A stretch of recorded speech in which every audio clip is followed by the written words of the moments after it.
नमस्कार। आज का विषय है विदेश योग।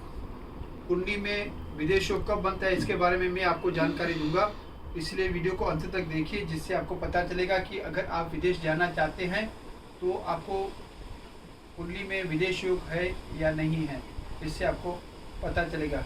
ज्योतिष शास्त्र, जैसा कि आप जानते हैं, एक मार्गदर्शन देता है।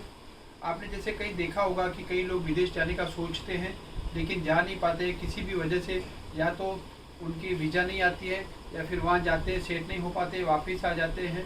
तो इससे क्या पता चलता है? इससे इस बात का पता चलता है कि आपको विदेश योग नहीं है।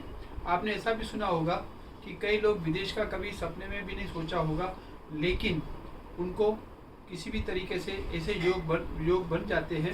ऐसे योग तो मैं नहीं कहूँगा, संजोग ऐसे बन जाते हैं क्योंकि कुंडली में योग होता है, जिसकी वजह से उनको विदेश योग जाना होता है और वो विदेश में अच्छी तरह से स्थायी भी हो जाते हैं। ये कब बनता है? जब कुंडली में विदेश योग होता है।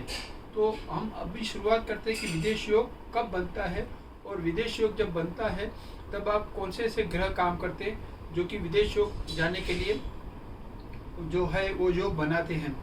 तो सबसे पहले ये बात करेंगे कि जो भी लग्नेश है वो देखा जाता है। आपका जो लग्नेश है, जैसे कि आप भी जानते हो कि जन्म तारीख, स्थल और टाइम के हिसाब से जन्म कुंडली बनी जाती है, और जन्म कुंडली बनाने के बाद अगर आपका जो लग्नेश है वो अपने स्थान से 12वें स्थान में है, लग्नेश 12वें स्थान का मतलब ये होता है कि आपको विदेश योग है। क्योंकि जब लग्नेश जो 12वां स्थान है, जैसे व्यय का स्थान है वैसे विदेश का भी स्थान है। एक ऐसी जगह जहाँ आप कभी गए नहीं हो और आपको जाना पड़े तो उसको बोलते हैं विदेश योग। तो विदेश योग तभी बनता है जब आपका जो है वो 12वां स्थान एक्टिव होता है। 12वां स्थान एक्टिव कब होता है? जब आपका लग्नेश 12वें स्थान में होता है। या फिर आपका दूसरा जो है तब बनता है जब आपका लग्नेश है वो अपने स्थान से तीसरे स्थान में हो। तीसरा स्थान जन्म कुंडली में, जैसा कि आप जानते हैं कि भाई बहन का स्थान है, छोटी मुसाफरी का स्थान है। तो जब तीसरा स्थान एक्टिव होता है, वो तीसरे स्थान में लग्नेश जब बैठता है तब वो अपने 9वें स्थान को देखता है। 9वां स्थान, जैसा कि आप जानते हैं कि भाग्य स्थान है, तो भाग्य स्थान भी एक्टिव होता है, तीसरा स्थान भी एक्टिव होता है। लग्नेश अगर इसी स्थान में विराजमान होते हैं तब बनता है विदेश योग। तो ये जो विदेश योग है तब बनता है जब इस तरह का होता है। बाकी जैसा कि आप जानते होंगे कि राहु जो है इसमें भी काफ़ी अच्छी तरह से जो है वो भाग उनका होता है विदेश योग जाने में। तो कुंडली में ऐसे ग्रह देखने के बाद ही पता चल जाता है कि आपको विदेश योग है या नहीं है। अगर कुंडली में विदेश योग है और आप जाते हो तो आप सफल हो पाते हो, आपकी वीज़ा भी तुरंत मिल जाता है। सामने आप अगर स्टूडेंट वीज़ा भी जाते हो और आपको अगर पंचम स्थान जो है, जो विद्या का स्थान है, वो पंचम स्थान का स्वामी अगर 12वें स्थान में कुंडली में जाता है, तो 12वां स्थान जैसे कि विदेश का स्थान होता है, तो वो जातक जो है वो प्रदेश में जाके जो विद्याभ्यास करते हैं और उनमें उनको सफलता मिलती है। तो इस तरह से जो है वो विद्याभ्यास के लिए आप जाते हो तो भी काम बनता है। अगर आप नौकरी के लिए जाते हो तो आपका जो लग्नेश जो है वो 12वें स्थान में तभी एक्टिव होने से पता चलता है।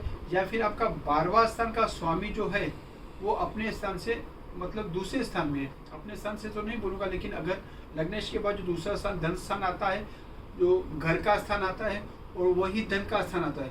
12वां स्थान मतलब विदेश का स्थान, विदेश का स्थान का जो स्वामी है वो अगर कुंडली में दूसरे स्थान पे है, इसका मतलब आप धन तो कमाएंगे, लेकिन कहाँ से कमाएंगे? विदेश से कमाएंगे।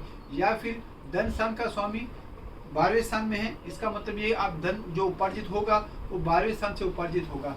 तो ये सारे जो है योग जब बनते हैं तभी होता है कुंडली में विदेश योग। और सबसे बड़ी जो चीज़, मैंने इतने सारी कुंडलियाँ देखी हुई है जिसमें वो कुंडली देखकर ही मैं बता सकता हूँ कि उनको प्रबल विदेश योग है या नहीं है। अगर विदेश योग है तो वो बाहर जाएंगे तो वहाँ पे सेटल हो जाएंगे। अगर विदेश योग नहीं है तो आप किसी भी विजिट वीज़ा में या किसी भी तरह से विदेश में जाते हैं तो आप वापस ही आएंगे, वो तय है। क्योंकि उसमें तभी तय होता है कि आपको विदेश योग है या नहीं। कुंडली में अगर तीसरे स्थान में शुक्र है, ध्यान से सुनिए, कुंडली में, जन्म कुंडली में अगर तीसरे स्थान में शुक्र है या फिर 9वें स्थान में शुक्र है, तो ये जो शुक्र तीसरे या 9वें स्थान में होने से ये विदेश योग प्रबल बनता है।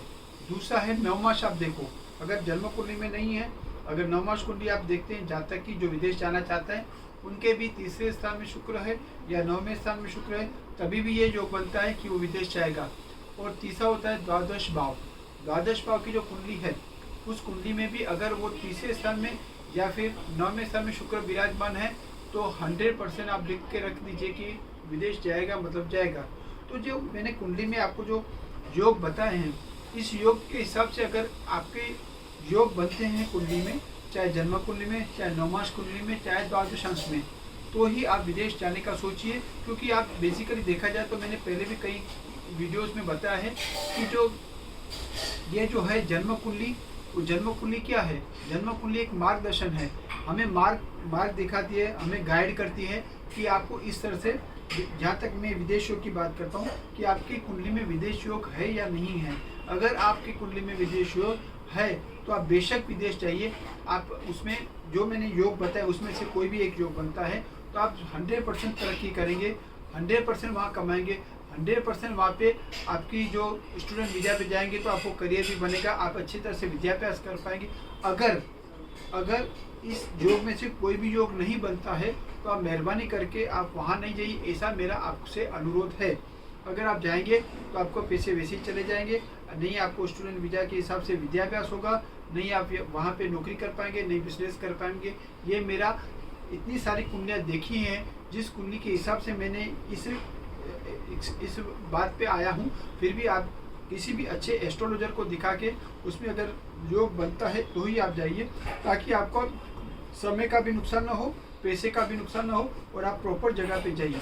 जन्म कुंडली एक ऐसा मार्गदर्शन है जो मार्ग आपको दिखाता है कि आप इस तरह से कीजिए, और इस तरह से आप करेंगे तो 100% आपको फ़ायदा मिलेगा। लेकिन इसमें आपको पेशेंस रखना पड़ेगा, पेशेंस से आप रहेंगे तो 100% आपको फ़ायदा होगा।